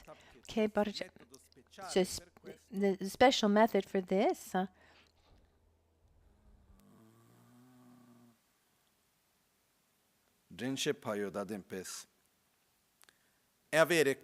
is to have this mindful recollection, vigilance, and conscientiousness in everything, walking, strolling, sleeping, and sitting.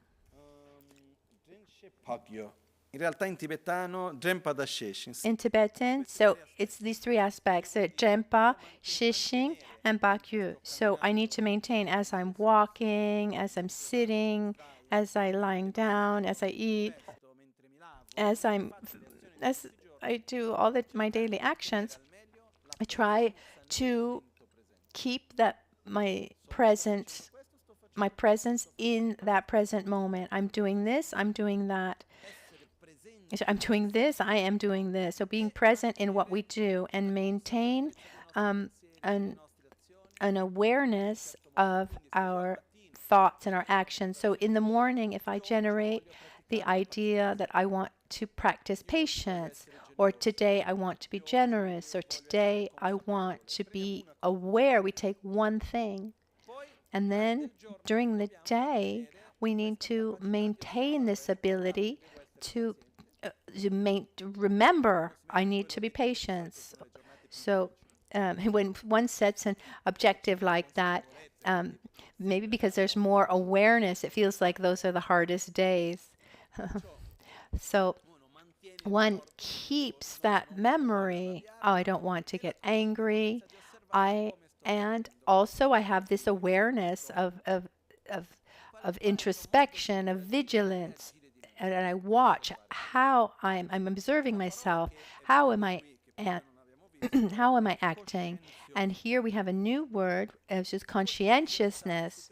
Conscientiousness comes from the Tibetan Pakyu, and it's an extremely important quality. Conscientiousness means being aware of what we already know, but we often forget. For example, are we going to die? The answer? Yes. Are you sure? But when we wake up in the morning, are we aware that we're going to die? No, we're lacking conscientiousness. Conscientiousness is when I bring to my awareness what I already know. Conscientiousness of the preciousness of this life, the conscientiousness of altruism, the importance of altruism, the conscientiousness of all the objects for which we should feel grateful. So try to bring to our daily life the things that we already know. If you do that by writing, by having objects that remind us of this thing, just to remember this. We can do it. For example, Lama Ganchen said one could even use objects like jewelry to remind ourselves of these things. So you put on some kind of jewel to remind yourself of patience, or a certain color. I have a friend, he would wear colors.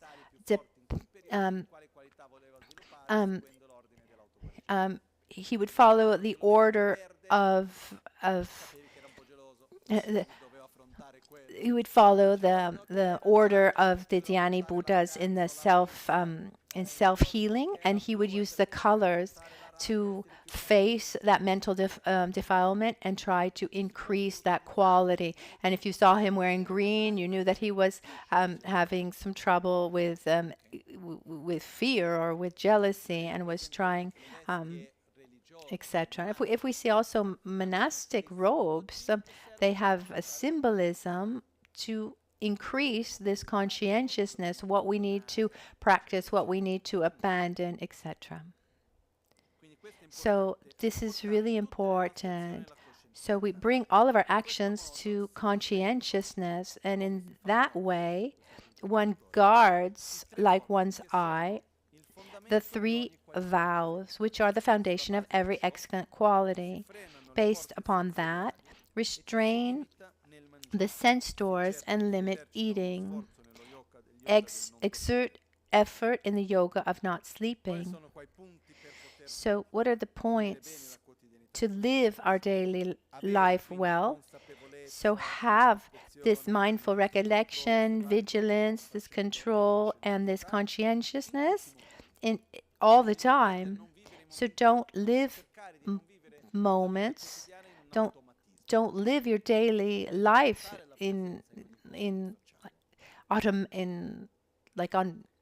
automatically, like automatic pilot. And there are 3 types of vows here, different in the 3 vows could be of morality. So avoid what's bad for us. Do what's positive for us. I recognize what's bad for me and I avoid it. I recognize what's good for me and I do that. And then I also recognize what's good for others and I do my best to do those things too. So those 3 types of vows could be that, or could also be interpreted as the pratimoksha vows, like the personal liberation vows, like the 5 vows we named before. And then there's also the bodhisattva vows that have to do with like our inner vows towards the world.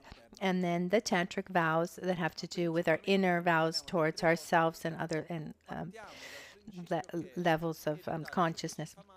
So here we're talking about avoiding what's bad for us. We're accumulating actions that are good for us, and we are taking the commitment to benefit others. So we protect these vows.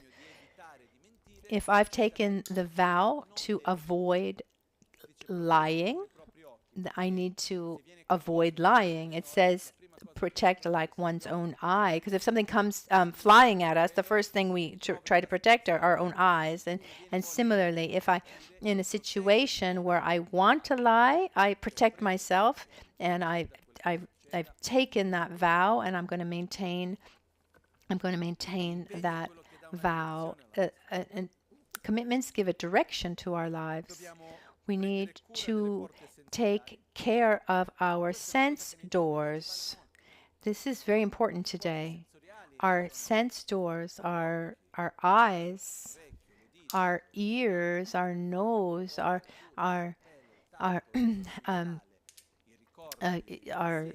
mouth for our taste, our body for the tactile senses, and also our mind. We need to be careful of what we're consuming, not just by what we're eating. We're consuming with what we see, with what we hear, what we eat. I mean, this is all transforming us.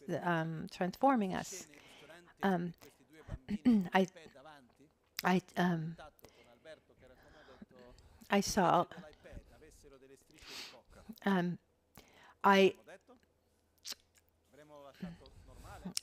Like I said the other day, I was at a restaurant and there were these 2 kids, and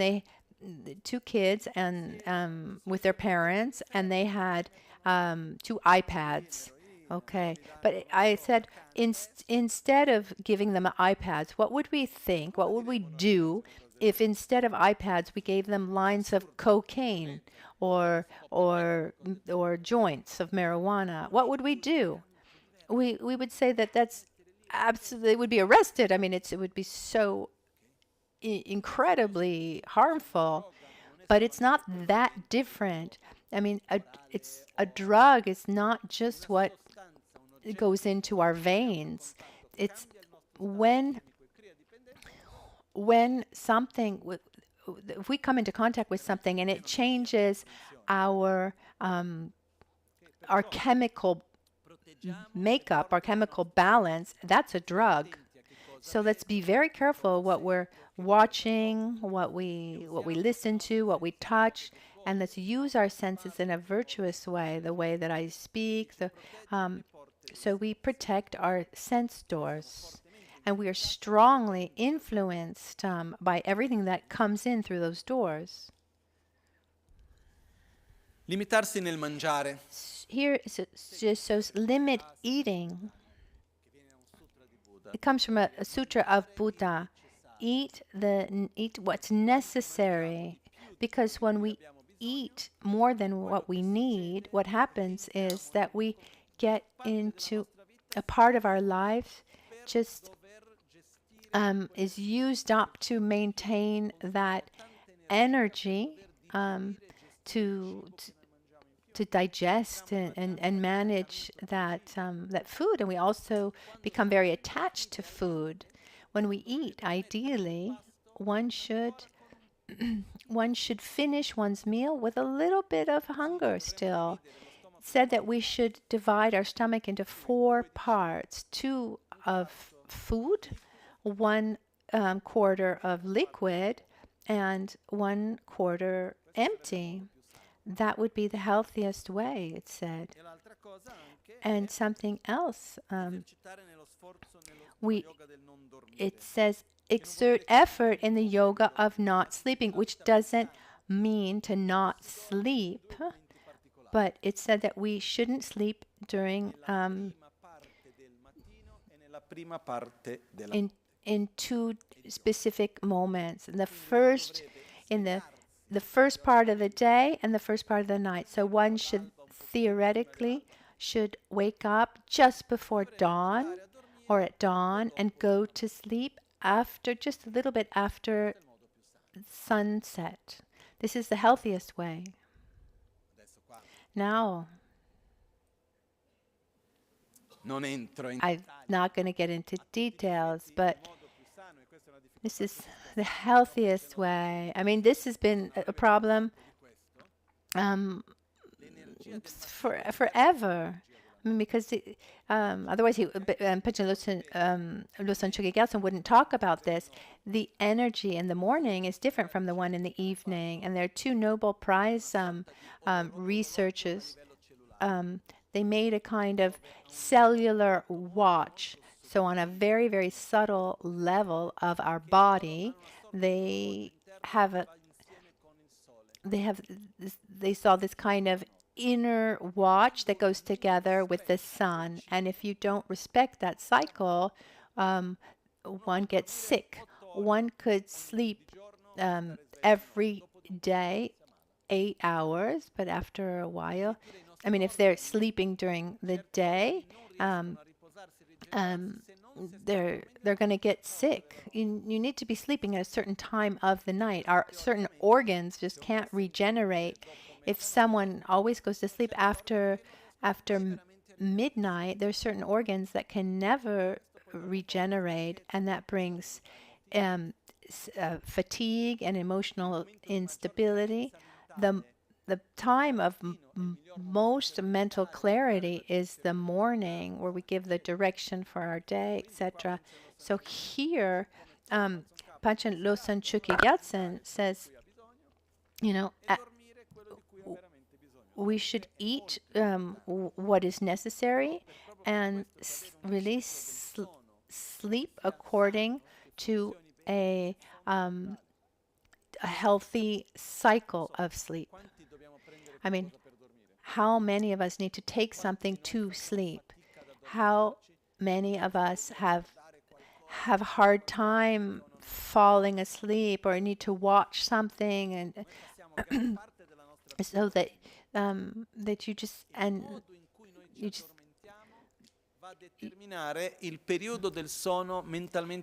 so how many of us need to watch something, until we're absolutely exhausted?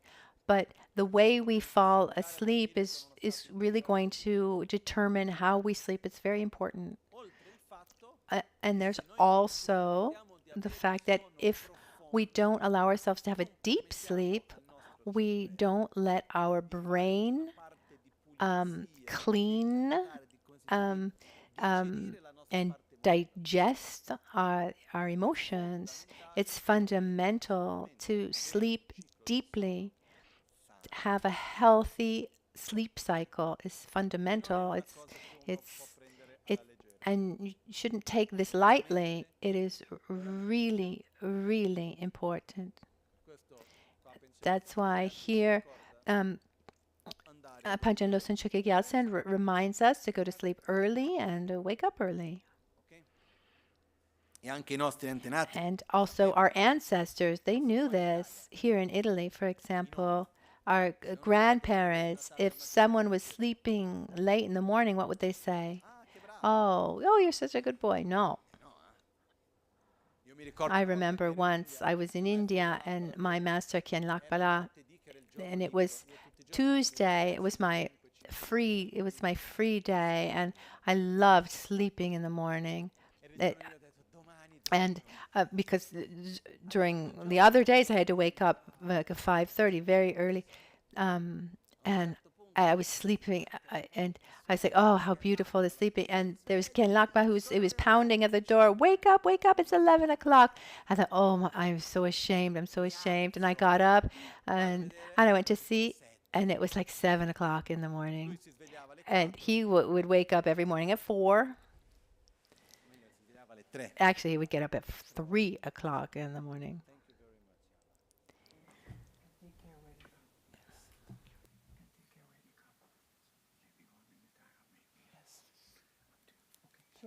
No, thank you.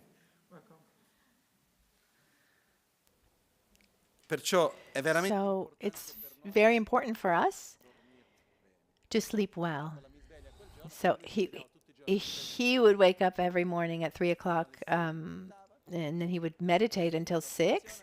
At 6, he would go have breakfast and go to work at 7. He worked for the monastery, come back home around 5. He would have dinner. He would listen to the news. He would do his meditation, and then around 10 o'clock would go to sleep. This is again Lakpala in India. And every day in the monastery after lunch, we'd sleep a little bit. It was very hot as well. So there's another important point here. The way we live our daily life, our lifestyle, how we eat, how we sleep, everything that we do in our daily life has an enormous influence on our mental and emotional state and our spiritual path. We can't separate the things. Vorrei unire I miei palmi davanti a te per imparare ciò che viene insegnato dal Signore Maitri. I would join my palms before you to learn what is taught by Lord Maitri and his spiritual son, Asanga, about what to do when sleeping and so on. So here in the teachings, there was the Asanga wrote, following the teachings of Maitreya, gave all the teachings on what to do when sleeping, etc. But to conclude, the spiritual path should be lived in every moment and always. And one could say, well, Lama, that's really, one never rests. It's tiring. Well, one can rest by doing this because one does this joyously. We can say that a spiritual path is about a healthy life. The other day I promised I was going to tell a story, and I'd like to conclude with this because it has to do with Mr. Yan, who just brought something to me, gift to me. He was a director of our center for many years. He's always supported the center, and he has a tremendous amount of dedication and faith.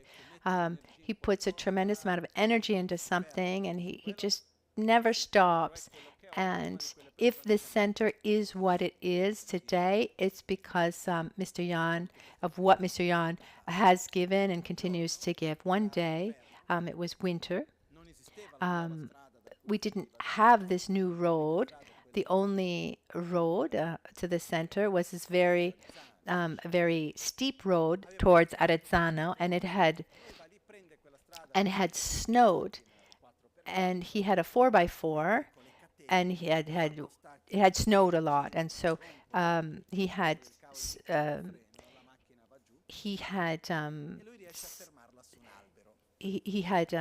chains on the wheels, but he got stuck.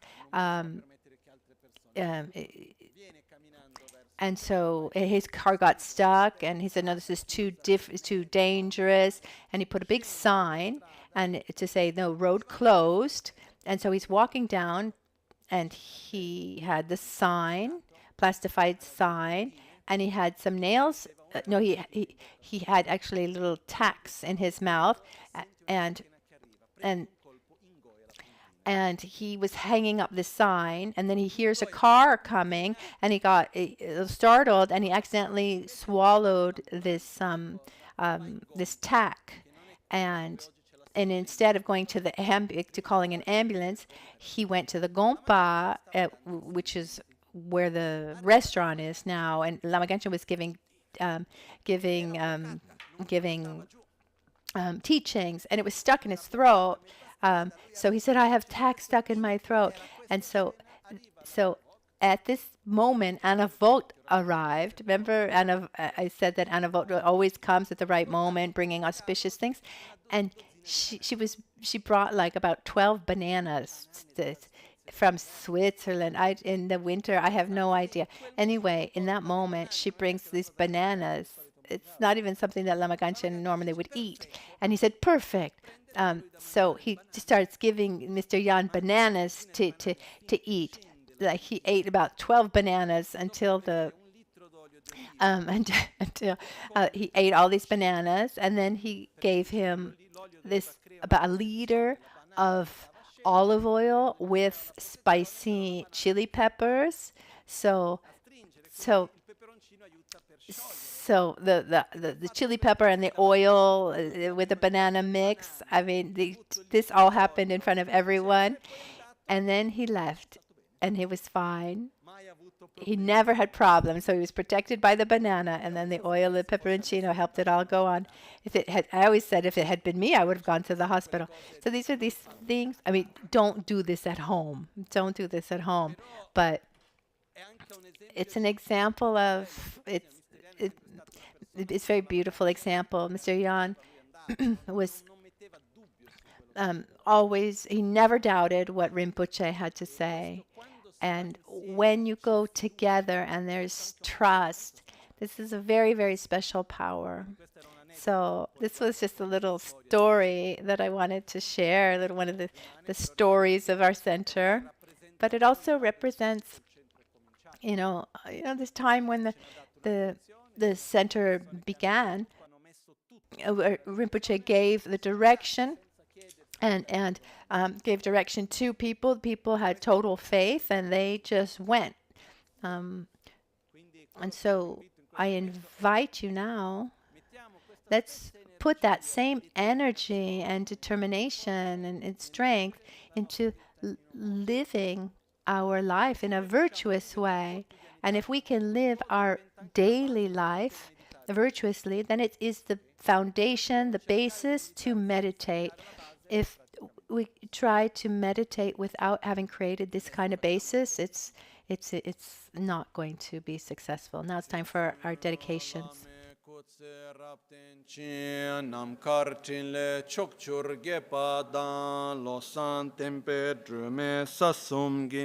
Drove munsel takto ne gyurchi nimo dele tsindele nime kuyan delekshi ninsen takto delekpe kuncho sumki chingelo kuncho sumki ngodrotso kuncho sumki trashisho. Facciamo una dedica speciale. Let's make a special dedication to Devi, the girl that I talked about earlier.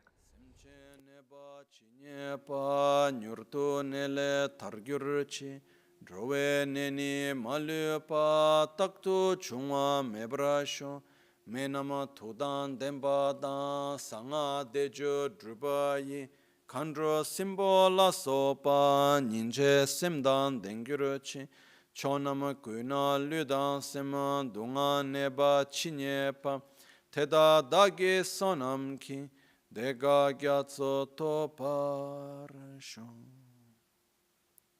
Ripetete dopo di me. Repeat after me. In all the directions, any body or mind, sick or suffering, may they be, through the power of our merits, possano essi tramite il potere della nostra forza karmica, through the power of our positive karmic force,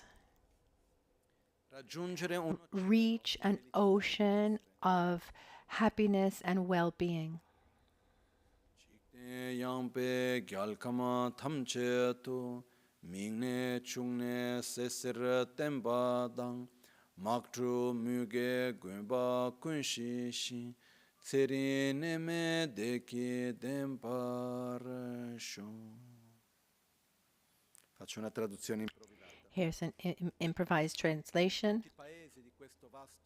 In all the countries in this great world, possono le malattie may the sicknesses of humans, animals, and drought,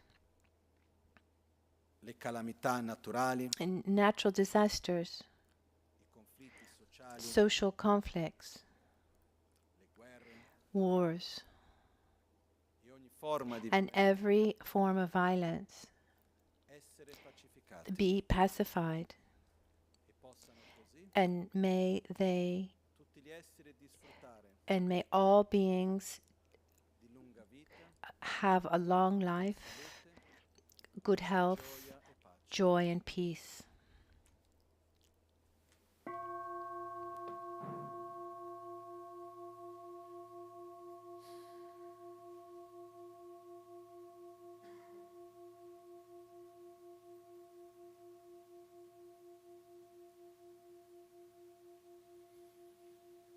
Homa hontemba lame sangye rinpoche, kyoba lame tamche rinpoche, trimba lame gendo rinpoche, kyamne kuncho sumla chopa.